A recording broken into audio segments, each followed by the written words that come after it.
Assalamualaikum warahmatullahi wabarakatuh. Apa kabarnya anak-anak? Semoga kalian dalam keadaan sehat walafiat. Bertemu kembali dengan Ibu dalam pelajaran Bahasa Indonesia. Yuk, sebelum kita belajar, kita berdoa dulu ya. Berdoa dimulai. Berdoa selesai. Sudah siap alat tulis kalian, buku tulis, pulpen ya untuk mencatat soal-soal tentang teks prosedur. Ya. Yuk. Nah, di sini ada tentang soal pertama, yaitu menjelaskan bagaimana kegiatan harus dilakukan agar pembaca dapat secara tepat dan akurat mengikuti sebuah proses membuat sesuatu, melakukan suatu pekerjaan, atau menggunakan suatu alat. Nah, merupakan tujuan dari apa kira-kira? Ada langkah, ada alat, ada proses. Nah, berarti teks apa itu?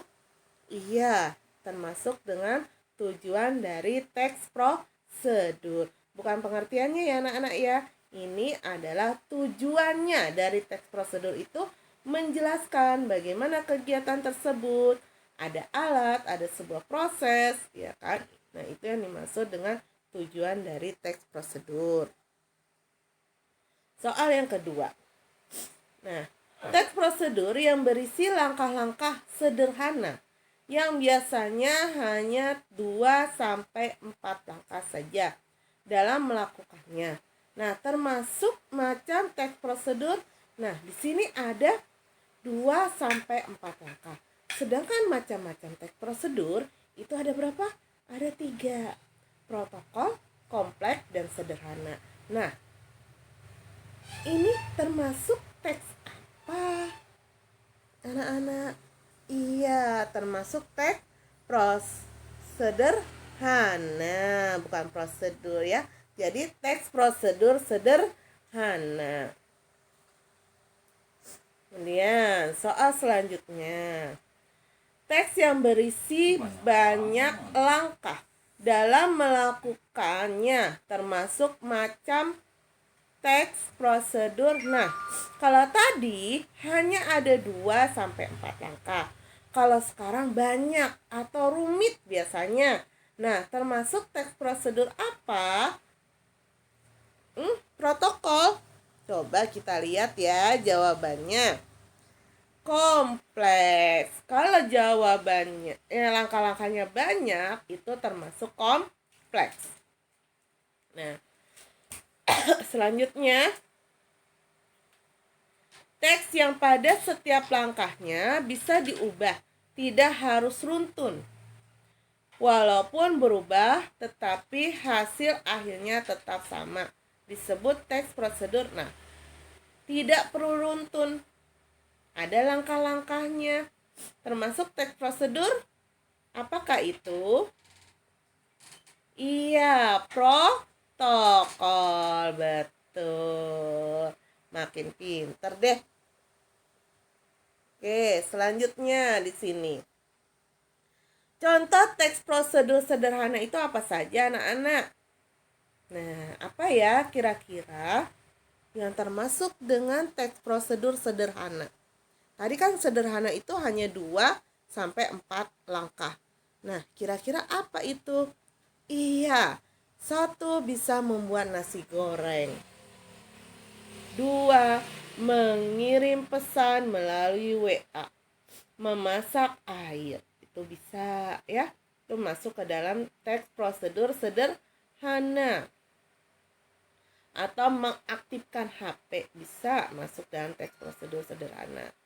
Nah, sekarang kalau protokol, apa itu? Iya. Maaf ya, Ibu lagi flu. Yaitu membuat KTP, KJP, dan mendaftarkan sekolah. Lalu kalau membuat email masuk kemana? Sederhana atau protokol? Masuk ke dalam protokol.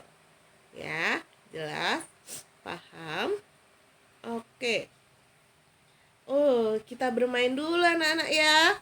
Kalau tadi kan kita belajar, selingannya kita main dulu. Nah, di sini ada permainannya. Ada bando, ada gambar lari, ada gambar domba. Nah, kalau dari nama-nama ini kita rangkai, tetapi ada kata yang ibu coret. Nah, ibu coret.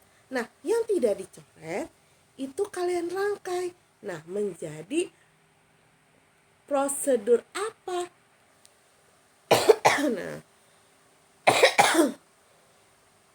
maaf ya.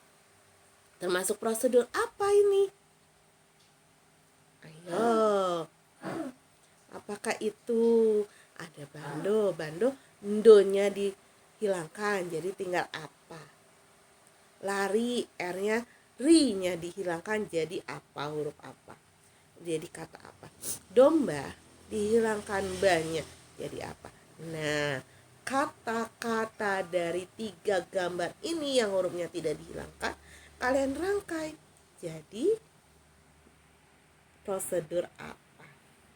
Oke, jawabannya dikunci. Kalian jawab di nanti pas linknya ya. Itulah. Oke, ini permainannya. Oke. Selanjutnya di sini ada tujuan, ada alat atau bahan, ada langkah. Nah, termasuk apa sih ini? Ayo, ada yang bisa jawab? Termasuk apa? Iya, termasuk struktur teks prosedur, betul. Nah, jadi struktur teks prosedur itu ada tujuan, ada alat, ada bahan, dan langkah. Jadi ada 3, ya. Atau ada yang menyebutkan 4, Bu. Ya, boleh. Tujuan, alat, bahan, dan langkah, boleh. Lalu panci, obeng, gunting, blender, kompor. Nah, bagian teks prosedur tersebut termasuk ke dalam struktur apa? Ayo, ada alat, ada panci, ada obeng, ada gunting, ada blender, ada kompor. Masuk ke dalam alat. Jadi masuk ke dalam struktur alat, ya. Oke. Nah, di sini perhatikan teks berikut. Karena namanya nasi goreng dadakan, berarti nasi goreng yang dibuat secara mendadak dengan bahan seadanya. Buat kalian yang mau mencoba membuat nasi goreng ini, bisa kalian siapkan bahan-bahannya serta ikuti langkah-langkah. Nah, bagian teks prosedur termasuk ke dalam tadi ada tujuan, ada alat, ada bahan, ada langkah. Ini masuk ke dalam mana? Coba ada yang bisa? Apa jawabannya? Iya, tujuan. Oke, paham ya? Oke, sudah paham ya materi hari ini? Semoga kalian paham semuanya. Oke, kerjakan tugas sesuai dengan materi di YouTube ini. Oke, untuk anak yang PTM, tugasnya tetap mengisi link, tetap mengikuti pelajaran PJJ. Waktunya diberi waktu memang 1 minggu. Tapi alangkah baiknya bila kalian pulang dari PTM, kalian istirahat dulu, tidur dulu. Kemudian setelah sholat zuhur, kalian makan, lalu bisa mengerjakan kembali PJJ-nya. Ya, karena kalau misalnya ditunda-tunda kalian akan lupa. Oke? Terima kasih. Sampai bertemu minggu depan. Wassalamualaikum warahmatullahi wabarakatuh. Dadah.